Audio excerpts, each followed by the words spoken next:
সুন্দর বক্তব্য শুনেছি এবং প্রফেসর ডক্টর জওয়ার মোহাম্মদ হাসান সাহেবের সুলিখিত নিবন্ধ একটা নজর বুলিয়েছি। মাশাআল্লাহ, খুব সুন্দর নিবন্ধ হয়েছে। আমরা নির্দেশনা পাবো, গাইডলাইন। আমি একটা জিনিস লক্ষ্য করেছি, 2009 থেকে 2024 পর্যন্ত বিশেষ করে আমাদের শিক্ষা ব্যবস্থায় আমাদের এমন ভাবে পরিবর্তন করা হয়েছে, আমরা আত্মপরিচয়ের সংকটে পতিত হয়েছি। আমি 26 বছর একটা অনার্স কলেজে শিক্ষকতা করেছি। আমার সাবজেক্ট ইসলামের ইতিহাস, ইসলামিক হিস্ট্রি এন্ড কালচার। বারবার Islamic studies, Islamic history, Arabic এগুলোকে কোণঠাসা করার একটা সুপরিকল্পিত কাজ হয়েছে। আমরা এর জন্য কত আন্দোলন করলাম, এটা লক্ষ্য করার মতো। এই যে সাদেক কায়েম বলে গেলেন, ঢাকা বিশ্ববিদ্যালয়ে 65 বছর যাবৎ সেন্ট্রাল মসজিদের কোনো রিনোভেশন হয় না। আমাদের জ্বালানি উপদেষ্টা ফজল সাহেব একজন বেসরকারি একজন ব্যবসায়ীকে অনুরোধ করে রিনোভেশনের ব্যবস্থা করে দিয়েছে। আমি ইমামতি করেছি, ভাইস চ্যান্সেলর সাহেব ছিলেন, সাদেক কায়েম ছিলেন, উপদেষ্টা ফজল কবির খান ছিলেন। 65 বছরে ঢাকা বিশ্ববিদ্যালয়ের সেন্ট্রাল মসজিদের কোনো উন্নয়ন হবে না কেন? আমি গত সপ্তাহে টাঙ্গাইলে মৌলানা ভাসানী বিজ্ঞান ও প্রযুক্তি বিশ্ববিদ্যালয়ে ছাত্র শিক্ষক সমাবেশে বক্তব্য রেখেছি। ফজরের নামাজ পড়তে গেছি মৌলানা ভাসানীর মসজিদ, 30টি নন্দন বিল্ডিং, কত সুন্দর ইনফ্রাস্ট্রাকচার, কিন্তু মসজিদটা মৌলানা ভাসানীর জামানা। আমি যখন অনার্সের ফার্স্ট ইয়ারের ছাত্র, সুয়েটে আবাসিক এলাকায় মসজিদ হবে, আমি ওখানে বক্তৃতা করতে গেছি। বিসি মহোদয় বলেন, আমি প্রজেক্ট পাঠালে উপর থেকে না করে দেয়। আমাদের প্রশাসনে ধর্ম পছন্দ করে না একটা গোষ্ঠী বিচরণ করছে। অতএব আগামী দিনে যে শিক্ষা পাঠ্যক্রম পরিবর্তন বলেন, LGBTQ ঢুকানোর জন্য বারবার প্রচেষ্টা হয়েছে।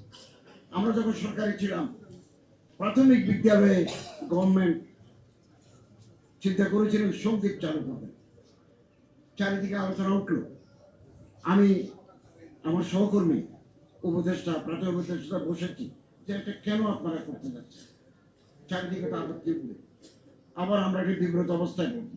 তিনি বলেন, ঠিক আছে, আমি আলোচনা করে সেটা বাদ দিয়েছি। এখন আবার সঙ্গীত আসার প্রাথমিক বিদ্যালয়ে এটা আবার একটা পরিকল্পনা শুরু হয়েছে।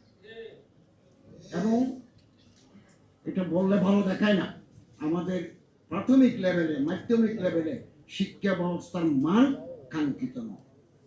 কলেজ পর্যায়ে যখন আমি ছাত্র পাই, জাপান, আমরা তো জাপানের দিকে তাকাতে পারি। জাপানের প্রাইমারি এডুকেশন স্কুলে কোনো পরিচ্ছন্নতা কর্মী নাই, এসে ঝাড়ু দেবে, টেবিল মুছে দেবে স্টুডেন্টরা। জাপান তাদের মধ্যে কর্মস্পৃহা তৈরি করার জন্য টিচার এবং স্টুডেন্টরা দুপুরবেলা খাবার খায় একই টেবিলে বসে। কোন ছাত্র যদি হোমওয়ার্ক করতে ভুলে যায় বা করে না, তাহলে এই যে টিফিন ব্রেকে যে টাইমটুকু দেওয়া হয়, এই টাইমে ওই ছাত্রকে বলা হয় তুমি টিচারের সামনে বসে হোমওয়ার্ক করে দাও। এগুলো না করলে আমাদের শিক্ষা ব্যবস্থা কোনো পরিবর্তন আসবে না। আমাদের বিশ্ববিদ্যালয়গুলো কি অবস্থা, কি দুর্ভাগ্যজনক অবস্থা। প্রফেসর ডক্টর মাহমুদুর রহমান সাহেব বলেছেন, অতি রাজনীতিকীকরণ। পৃথিবীর কোন দেশে, আমি গত বছর অক্সফোর্ডে গেছি, ক্যামব্রিজে গেছি, দেয়ার ইজ নো পলিটিক্স। সরকার দলীয় লোকায় ভাইস চ্যান্সেলর হবে, বাংলাদেশ সারা পৃথিবীর কোন দেশে নেই। স্টুডেন্ট পলিটিক্সের নামে যে নোংরামি, এটা আমাদের পার্শ্ববর্তী ভারতেও নেই। আমি রাত 9টায় ইন্টারন্যাশনাল ইসলামিক ইউনিভার্সিটি, যেখানে ডক্টর মাহমুদুর রহমান সাহেব পিএইচডি করেছেন, ওখানে ঢুকেছে, আমার ছেলে পড়তো। দেখি মেয়েরা দলে দলে রাত 9টায় ক্লাস করে কলেজে পড়ে যাচ্ছে। আপনি কল্পনা করতে পারেন বাংলাদেশে, ঢাকায়, জাহাঙ্গীরনগরে, চট্টগ্রামে রাত 9টায় মেয়েরা ক্লাস করে ঘরে যাবে? কেন কনজেনিয়াল অ্যাটমসফিয়ার আমরা সৃষ্টি করতে পারি না?